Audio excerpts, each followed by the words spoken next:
اپنے عہدے سے ہاتھ دھونا پڑا اور ان کی ڈسکوالیفیکیشن ہو گئی تھی۔ اس لیے یہ جو فیصلہ آیا ہے جی، یہ بنیادی طور پہ آڈیو لیکس کمیشن کا فیصلہ ہے، لیکن اس دوران جو اس میں سخت بات کی گئی ہے، ایک تو بینچ پہ اعتراض عائد کیا گیا تھا، تو بینچ پہ اعتراض تو ختم کر دیا گیا۔ وفاقی حکومت نے مختلف چالوں، اب یہ فیصلہ ہے، اور وفاقی حکومت نے مختلف چالوں اور حربوں سے عدالتی فیصلوں میں تاخیر کی اور عدالت کی بے توقیری کی۔ یہ اب عدالت سپریم کورٹ کہہ رہی ہے کہ وفاقی حکومت پچھلی شہباز شریف اور ان کی کابینہ اور ان کے ساتھ مولانا فضل الرحمان صاحب آگے جو آتے ہیں، تو مولانا فضل الرحمان صاحب اور مریم صاحبہ بھی اس حملہ آور گروہ میں شامل تھے جنہوں نے ریڈ زون میں آ کے سپریم کورٹ کے باہر کنٹینر کھڑا کیا تھا اور تقریریں کی تھیں۔ عدالت کی بے توقیری کا سلسلہ 1 مارچ 2023 سے شروع کیا، جب یہ کہا گیا کہ 4-3 کی اکثریت سے اسپیکر کی درخواست مسترد کی گئی، اور وفاقی حکومت 4 اپریل کے فیصلے کو چیلنج کرنے کے بجائے الیکشن کمیشن کی نظر ثانی اپیل کے پیچھے چھپ گئی، اور اس کا مقصد اپنی بے عملی کو جواز دینا تھا۔ اور اس کے بعد پارلیمنٹ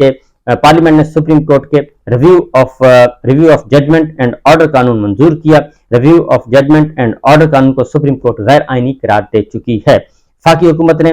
متعدد آئینی مقدمات سے ججز کو الگ کرنے کے لیے درخواستیں دائر کی، اور آڈیو لیک کمیشن میں بھی ایسے ہی مفادات کا ٹکراؤ اور تعصب جیسی بے سر و پا بنیادوں پر باتیں کی گئیں اور درخواستیں کی گئیں اور الزامات عائد کیا گیا، اور آڈیو لیکس کے کیس کے خلاف اعتراض کی درخواست دائر کرنے کا مقصد چیف جسٹس پاکستان کو بینچ سے الگ کرنا تھا، اور وفاقی وزراء نے مختلف مقدمات سننے والے ججز کے خلاف بیان بازی بھی کی، اور وفاقی وزراء نے صوبائی اسمبلیوں میں انتخابات کے خلاف کیس میں بھی عوامی فورمز پر اشتعال انگیز بیانات دیے۔ یہ وفاقی وزراء بھی تھے اور اس میں دیگر بھی شامل تھے، مسلم لیگ نواز کی دیگر لیڈرشپ بھی شامل تھی۔ اس لیے وزراء کا اشتعال انگیز بیانات کا مقصد وفاقی حکومت کے ایجنڈے کو تقویت دینا تھا، اور یعنی کہ وہ سپریم کورٹ کہہ رہی ہے کہ باقاعدہ طور پہ ایک آرگنائز انداز میں، منظم انداز میں سپریم کورٹ کو، چیف جسٹس آف پاکستان کو، آنریبل ججز کو، عدلیہ کو نشانہ بنایا جا رہا تھا، ٹارگٹ کیا جا رہا تھا، اور یہ سارے کا سارا پلان کیا جا رہا تھا۔ وفاقی حکومت اس میں ملوث تھی، اس کی کابینہ بھی اس میں ملوث تھی، اور وہ خود یہ سارا کام کروا رہے تھے۔ کسی عدالتی فیصلے پر حتمی عدالتی فیصلے کی پابندی لازم ہے، اور سپریم کورٹ نے وفاقی حکومت کے ان مقدمات کو انتہائی تحمل اور صبر سے برداشت کیا۔ تو یہی اصل میں کمزوری ہے چیف جسٹس آف پاکستان اور آنریبل ججز کی، کہ انہوں نے اس پہ کوئی ایکشن نہیں لیا۔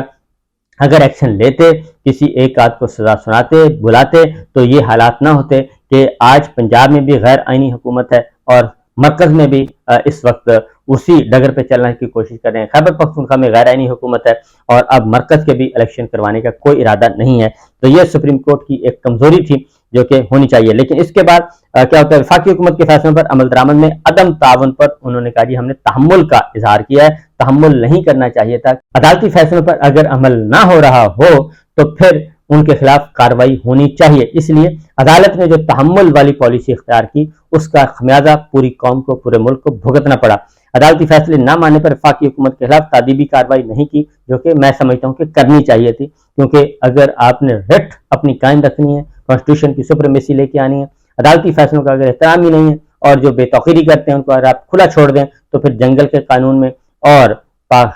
کسی عام معاشرے میں کیا فرق رہ جاتا ہے؟ معاشرے کا فرق ہی یہ ہے کہ وہاں پہ قانون ہوتا ہے، آئین ہوتا ہے، دستور ہوتا ہے، قواعد و ضوابط ہوتے ہیں۔ لہٰذا آڈیو لیکس اسی لیے آج سپریم کورٹ اور اعلیٰ عدلیہ جو ہے اس کے فیصلوں کو نہیں مانا جا رہا، اور کچھ ججز جو ہیں وہ کوشش کر رہے ہیں کہ وہ واپس آئیں اور واپس آ کے اس گرتی ہوئی ساکھ کو سہارا دیں۔ آڈیو لیکس منظر عام پہ آنے کے بعد وفاقی حکومت اور اتحادی جماعتوں کی جانب سے عدالتی فیصلوں اور کارروائیوں پر دھمکیاں دی گئیں، اور کچھ ججز پر زبانی حملے بھی کیے گئے۔ ججز پر حملے کی ایک مثال 15 مئی کو سامنے آئی۔ تو جب حملے کیے جا رہے تھے، دھمکیاں دی جا رہی تھیں، تو اس وقت ایکشن لینا چاہیے تھا سپریم کورٹ آف پاکستان کو، جو کہ نہیں لیا گیا، جو میں سمجھتا ہوں کہ غلط ہے۔ اسی لیے اب یہ فیصلہ جو ہے، جب تک اس پہ ایکشن نہیں لیا جائے گا، اس وقت تک جب تک ذمہ داروں کو کٹہرے میں نہیں لایا جائے گا، خواہ وہ کتنا ہی طاقتور ہو، تب تک یہ ممکن نہیں ہے۔ 4 اپریل کو سپریم کورٹ نے پنجاب میں 14 مئی کو انتخابات کروانے کا حکم دیا۔ 15 مئی کو حکومت کی اتحادی جماعتوں نے سپریم کورٹ کے باہر جارحانہ مظاہرہ کیا، اور وہ اس لیے جی کہ ان کو پتہ تھا کہ وہ آپ کو دبانے آئے ہیں، تو آپ دب گئے، اور اس کا نتیجہ یہ خمیازہ ہم بھگت رہے ہیں، پوری قوم بھگت رہی ہے، اور اب مرکز میں بھی کوئی الیکشن کروانے کے لیے تیار نہیں ہے، اور آپ پہ جو غیر آئینی اور غیر قانونی قوتیں ہیں وہ آپ پہ حاوی ہو چکی ہیں۔ یہ صرف محض لکھ دینا کافی نہیں ہے، بلکہ ان کے خلاف تادیبی کارروائی کرنا ضروری ہے۔ جارحانہ مظاہرے میں چیف جسٹس آف پاکستان کو سنگین نتائج کی دھمکیاں دی گئیں، لیکن پوچھا کسی نے کچھ نہیں۔ دوسری جانب عمران خان نے ایک ایڈیشنل ڈسٹرکٹ اینڈ سیشن جج کے بارے میں بات کی تھی، وہ ابھی تک وہ کیس بھگت رہے ہیں۔ تو جب یہ دوہرا معیار ہوگا، تو یہ دوہرا معیار جب ہوگا، ڈبل سٹینڈرڈز ہوں گے، تو پھر یہی نتیجہ نکلے گا کہ طاقتور جو لوگ مافیاز کی طرح آتے ہیں ان کو پکڑا نہ جائے، اور جو شریف لوگ ہیں ان کو پکڑ کے اندر کر دیا جائے۔ افسوسناک بات ہے کہ ریڈ زون علاقے میں احتجاج پر پابندی عائد تھی، وفاقی حکومت نے جلسے کے انعقاد کے لیے سہولت فراہم کی، لیکن سپریم کورٹ اس وقت بھی خاموش رہی اور کوئی ایکشن نہیں لیا۔ 3 مہینے کے بعد فیصلہ آ رہا ہے، اور کہاں 15 مئی اور کہاں جی آج کا دن۔ تو آپ خود سوچیں کہ جون گزر گیا، جولائی گزر گیا، اگست گزر گیا، سپٹمبر، 4 مہینے کے بعد فیصلہ آ رہا ہے، اور وہ بھی اس میں بھی آگے ذمہ داروں کے خلاف کارروائی وہ تعین اس کی نہیں کی گئی۔ اس کے لیے اگلا سٹیپ کرنا پڑے گا، اور وہ ظاہر ہے اب آنے والی جو جوڈیشل لیڈرشپ ہے اس پہ ڈیپینڈ کرتا ہے کہ وہ اس کو کیسے ٹریٹ کرتی ہے۔ سپریم کورٹ کے باہر احتجاجی مظاہرے کا مقصد عدلیہ پر دباؤ ڈالنا تھا، پوری دنیا جانتی ہے جی۔ وفاقی حکومت کی مدد سے پاور شو عدلیہ کی آزادی پر براہ راست حملہ تھا، اور ان کے آئین کے آرٹیکل 19 کے تحت عوام کو اظہار رائے کی آزادی حاصل ہے۔ اظہار رائے کی آزادی کا حق معقول انداز سے استعمال ہونا چاہیے۔ تو باتیں ساری بالکل درست ہیں جی، لیکن ہمارا جو موقف ہے وہ یہی ہے کہ یہ آگے اس سے ایک سٹیپ آگے بڑھنا چاہیے تھا۔ 14 مئی کے فیصلے پر عمل درآمد نہیں ہوا، اس کا الٹا عمل درآمد کرنے کے بجائے وہ آئے ہی اس لیے تھے کہ آپ ان کے خلاف کوئی کارروائی نہ کریں، اور وہ اپنے مقصد میں کامیاب ہوئے۔ آپ نے 15 مئی کے جو جلسہ ہوا، جو دھرنا ہوا، جو بلکہ بلوائی آئے تھے دیواریں پھلانگ کر، ان سے آپ سہم گئے۔ اگر اس وقت آپ نہ سہمتے تو آج سچویشن بالکل مختلف ہوتی، کیونکہ آپ زیادہ طاقتور تھے، آپ کے پاس کانسٹیٹیوشنل پاور تھی، آئینی اور اہمی ہاتھ اصل میں آپ کے پاس ہے۔ تو اگر جوڈیشری اس وقت تگڑا کردار ادا کرتی اور دلیرانہ قسم کی بات کرتی، تو سوال ہی پیدا نہیں ہوتا کہ آج پنجاب اور خیبر پختونخوا میں غیر آئینی حکومتیں ہوتی، اور مرکز اور باقی پورے ملک میں اب انتخابات نہیں ہو رہے۔ اس کی وجہ بھی وہی ڈھیل ہے، وہی فیصلے کی کمزوری ہے جو کہ اس وقت ہم بھگت رہے ہیں۔ تو چند یہی باتیں تھیں جی، اگر باقی انشاءاللہ اگلے ویلاگ میں بتاؤں گا، چیزیں کافی زیادہ ہیں کیونکہ گراؤنڈ ریئلٹی بالکل مختلف ہے جی، یہ بات ذہن میں رکھیے۔ چودھری پرویز الہی صاحب کو جوڈیشل ریمانڈ پہ جیل بھیج دیا گیا ہے، اور ان کا موقف نہیں درست مانا گیا پروسیکیوٹرز کا، کیونکہ جج ابو الحسنات محمد ذوالقرنین صاحب تھے، انہوں نے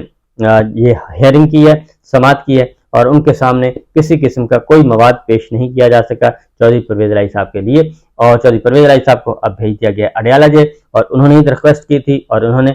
وزیر اعلیٰ پنجاب محسن نقوی پہ شدید ترین الزامات عائد کیے، اور انہوں نے کہا کہ وہ میرے عزیز ہیں اور مجھ سے انتقام لے رہے ہیں، اور پنجاب کی کوئی جیل ایسی نہیں جہاں پہ مجھے نہ لے جایا گیا ہو، لہٰذا مجھے اڈیالہ جیل ہی رکھا جائے۔ اب وہ اڈیالہ جیل میں رہیں گے، اور اب ان کی بعد از گرفتاری جو ضمانت ہے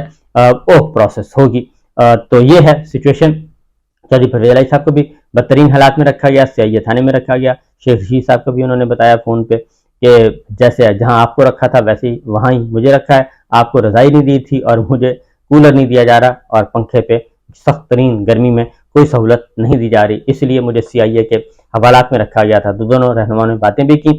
3 وکلا ان کی طرف سے پیش ہوئے چودھری پرویز الہی صاحب کی طرف سے، تو سب نے اپنے اپنے موقف پر اپنا تگڑے انداز میں بات کی تھی، اور اس لیے